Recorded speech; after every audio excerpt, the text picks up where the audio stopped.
There's a version of you that never sleeps in, never skips training, never wastes time. There's a version of you who never fails. It is waiting for you. Genuinely ask yourself a question, you at home. If you had done those things for the last 2 years, you never skipped a training, you never wasted time, you never scrolled TikTok, you never sat aimlessly on the internet typing in garbage, never played video games, you never wasted time. You never skipped training, you were training every single day. You never slept in, you were never lazy. There's this version of you. Imagine the person you would be. Genuinely imagine what you would look like. Imagine where you would live. Imagine the car you would drive. Imagine how much your woman would respect you. Imagine the love you would see in her eyes when she looks at you with adoration like a king. Imagine your existence. That person is waiting for you. And the only thing that's stopping you from being that person is your monumental laziness. You can have it. The universe is very giving. It will give you anything you work for. I've never seen somebody try for something with all of their might and not get it. The only people who do not have the things they want are the people who do not try for them. I've never seen a person wake up and say, my only dedication in life is to solve a Rubik's Cube and fail. You are not stupid. You are not incompetent. You are lazy and arrogant. It's extremely important you understand that that person is waiting for you and you are declining that version of yourself. In the multiverse, in the many different versions of the universe that exist, there is a version of you that does those exact things. And he is a greater person than you can even fathom. You can transform yourself into that guy. You can be a top G. That's exactly what I did. I knew who I was going to have to end up being before I became that person. My brother and I are not from rich families. We are not from advantaged beginnings. But I knew I had to be a big, strong, fighting billionaire. That's what I knew I had to be. Discipline is the key to success. If you cannot force yourself to do something you don't want to do, how are you ever going to put yourself through the suffering required for greatness? If you cannot force yourself to train when you do not want to train, if you cannot force yourself to work when you don't want to work, if you can't force yourself to not log into Pornhub or force yourself to eat right, how can you possibly ever become a monumentally successful person if you cannot control yourself long enough to do what must be done as opposed to what you feel like doing? The only people who get to live their lives based on how they feel are women and children. Children can cry because they feel like crying, as can a woman. A woman can start an argument because she feels like arguing, as can a child. A man must do what he is supposed to do irregardless of how he feels. That is the key component to masculinity, is discipline. If you do not have the discipline to dedicate yourself to anything, you are going to fail and be crushed by the people who can. If you only go to the gym when you feel like going to the gym, you're never going to be as strong as the people who go to the gym when they don't feel like going to the gym. That is a reality of life. So I train every single day. I've actually heard from some people saying, you overtrain. And I explained to them, one, I don't believe in rest. I'm not you. I'm not broke like you are, Mr. Fitness Trainer, standing around the gym teaching people for $50 an hour.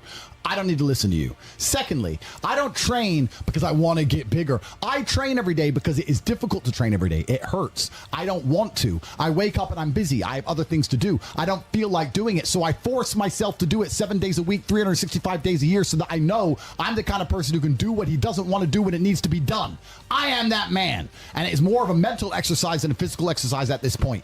How can you ever outcompete me if I can force myself to do the things I don't want to do and you cannot? Discipline is absolutely essential for success, and you need to get very comfortable and very used to the idea of understanding that on your path to greatness, there are going to be long periods of time where you hate what you are doing, where you are dissatisfied with the actions you must undertake, where you are tired, where you are stressed. That is why it is difficult. That is why most people won't make it.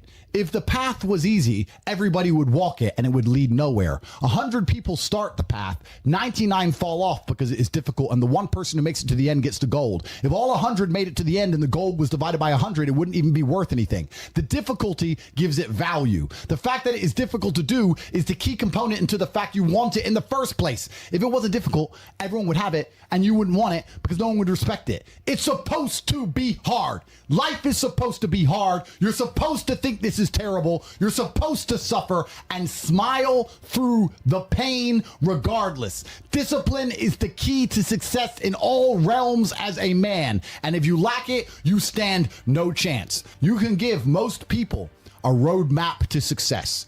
You can give them a Ferrari with a full tank of gas, and a lot of people still wouldn't make the destination because they would say the drive is too far away. Quitters, they don't have the discipline. You can tell them exactly how to do it. You can give them the mechanism to get there, but they don't have the discipline to complete the drive and end up at the destination. That is the majority of Earth. This is your competition. People who, even if they are told what to do and people tell them exactly how to do it and help them do it, still quit, still fail because they lack discipline. Even me, with my monumental powers, I can't make a quitter successful. It doesn't matter how good I am. It doesn't matter how easily I make it for them to succeed. It doesn't matter how compendious and concise and powerful the real world is. It doesn't matter how much I text them and motivate them, how many emergency meetings I do to try and talk to them and hype them up, how much motivation I give them. It doesn't matter what I do. If they are a quitter, guess what they're going to do? They're going to quit. No matter how simple the map is to read, no matter how fast a Ferrari is, somewhere along the drive, the sun's going to get in their eyes, meh, meh, and they're going to sit there and go, I don't like this, this is hard, and they're going to quit. Quitters are the number one type of people that nobody can help. If you're a quitter, I can't help you, life can't help you, God himself cannot help a quitter. If you train hard every single day, you don't have to worry about a little bit of vitamin C. It's true. If you don't train and you don't smoke, you're still going to be a...